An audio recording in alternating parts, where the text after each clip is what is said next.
If you've never heard about a line pedigree, you're missing out on perhaps one of the most useful tools for pedigree analysis. My goal with this video is just to have a basic understanding of how to use the line pedigree. So starting out, each one of these shapes are going to represent just one animal. So it could be any kind of animal, in this case it's a dog. We can add a name, but unfortunately, the registered names are often quite large. Instead, we'll utilize a unique identification number. In this case, the dog is assigned number 57. Next, we can add the sire and dam and their unique identification numbers. Now we can add a line to each of 57's parents. Number 1 produced number 57, so we'll add the red line in, and also number 2 produced 57. A key point you'll want to take note of: the sire and dam will always be on one side of the animal. The progeny, or the offspring, will always be on the opposite side of the animal. So now we need to add the offspring. Each will have their own line, and each will receive their own unique number. So we're done at this point. Let's move on to a few examples. So I gave a lot of thought on how to explain these line pedigrees. So what I came up with is if we took a pedigree that most people are familiar with, that AKC or the UKC pedigree, and superimposed a line pedigree over that, just to get us started. And I normally wouldn't do it that way, but like I said, I think for the teaching purposes, it has some clarity to it. All right, these things are nice and easy to build, so we're going to start out with just a generic 3-generation pedigree. So we're making the pedigree for dog number 57. His name is Heinz.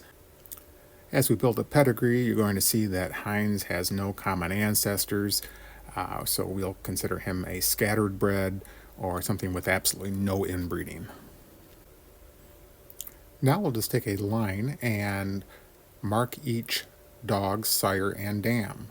So in this case, dog number 57, Heinz, is out of dog number 1, and also dog number 1 is out of dog 3 and 4, dog number 3 is out of 7 and 8, dog number 4 is out of 9 and 10. You can probably see a pattern here. So dog 57 is out of dog 2, 2 is out of 5 and 6, and 5 is out of 11 and 12, 6 is out of 13 and 15. Now I'm just going to remove the chart pedigree, and this is what's left behind.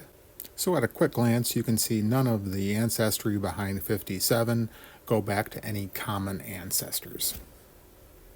In this next example, we can look at how to handle when an animal is listed more than once in the pedigree. Here, the grandsire, named the dog, appears twice in the pedigree. Breeders will often refer to this as appearing on the top and the bottom side. Now we'll lay the structure of a line pedigree on top of our existing information. Here, the sire and the dam are both produced by the dog, so we'll have a line going from the sire and dam to the dog. As promised, we won't list an animal's name more than once in the pedigree. Let's move a line and then get rid of the second name. Removing the traditional pedigree, it begs to be moved around just a little bit for clarity. Things look a little more intimate looking at Lucky Dog's pedigree. He appears 4 times, but this will be easy enough to deal with. Let's add the boring part of the line pedigree. Rather than listing Lucky Dog's name 4 times, we can add a line to each of his progeny. We can just get rid of this stuff now, it's in the way. Notice how much genetic influence Lucky Dog has. So good or bad, the progeny are going to see an awful lot of the Lucky Dog. Another useful tool used by breeders is a littermate to littermate inbreeding. Alright, to start with, there is a dog whose unique number is 60. He is out of dog, number 61, and Dee Dee, number 62. Dog and Dee Dee are littermates. They are both out of dad of the dog. Let's add the red line to show his offspring. We'll move one of those lines and get rid of the stuff we no longer need. We'll do the same thing with Dirty Diane, and then delete her second entry. As the pedigree goes deeper, you'll notice Dad of the Dog and Dirty Diane are also littermates. Let's use these green lines to show that Dirty Dog produced Dad of the Dog and Dirty Diane. We'll move that green line over and then get rid of the extra information that we don't need.